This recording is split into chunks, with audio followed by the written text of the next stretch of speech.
हाणे ही तव्हांजे साम्हूं एग्ज़ाम्पल आहे 18 divided by 3 plus 2 minus 4 multiply by 2। हाणे हिन ते असां बोर्ड मास या बोर्ड मास खे असां डी मास बि चवंदा आहियूं। Simply division multiplication addition subtraction, छो जो बी फॉर ब्रैकेट्स यूज़ थींदी आहे। हिते काई ब्रैकेट न आहे, इन जे करे असांखे कीअं ख़बर पए त हे प्रॉब्लम कीअं सॉल्व थींदो। फर्स्ट ऑफ ऑल मल्टीप्लिकेशन थींदी या माइनस थींदी या प्लस थींदी या डिवीजन थींदी, त स्टेप बाय स्टेप DMAS जे थ्रू डिमास, ठीकु आहे। D for division, first of all division solve कयो, उन खां पोइ मल्टीप्लिकेशन सॉल्व कयो, उन खां पोइ एडिशन सॉल्व कयो या उन खां पोइ सब्सट्रैक्शन सॉल्व कयो। सो अचूं था पिया, फर्स्ट ऑफ ऑल असां डिवीजन सॉल्व कंदासीं। हाणे 18 डिवाइडेड बाय 3, ठीकु आहे, इन खे असां ईअं बि लिखी था सघूं 18 अपॉन 3, अपॉन फॉर्म मतिलबु डिवाइड, प्लस 2 बि सेम, माइनस 4 मल्टीप्लाई बाय 2 बि सेम रखंदासीं, ठीकु आहे। हिन ते 1 टाइम 3, 6 टाइम 3 इज़ 18। सो छा बचो 6 प्लस 2 माइनस 4 मल्टीप्लाई बाय 2। हाणे डिवीजन सॉल्व थी वई। हाणे अचूं था पिया ॿियो नंबर मल्टीप्लिकेशन ते।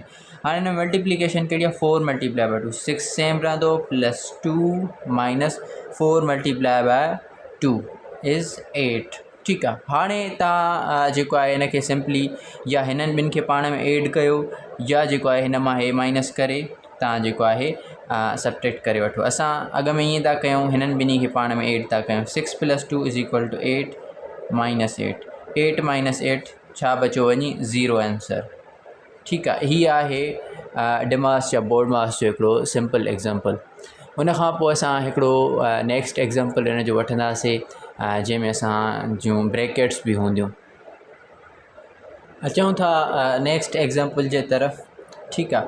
नेक्स्ट एग्ज़ाम्पल में same as previously discussed problem आहे, पर छा आहे हिते 3 प्लस 2 माइनस 4 में ब्रैकेट न आहे, हिते असां ब्रैकेट ॾेई छॾी आहे।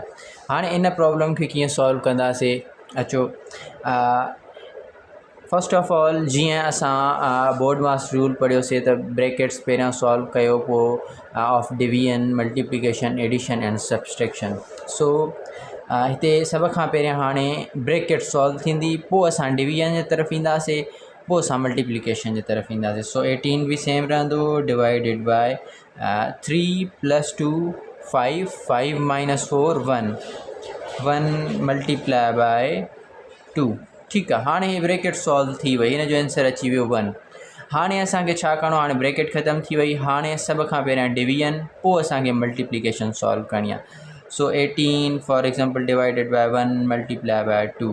सो 18 डिवाइडेड बाय 1 कोई बि फ़र्क़ु न पवंदो, 1 सां 18 ई आंसर ईंदो। 18 multiply by 2 is equal to 36 जेको आहे इन जो आंसर आहे, ठीकु आहे। हीअ ॿई एग्ज़ाम्पल थी विया।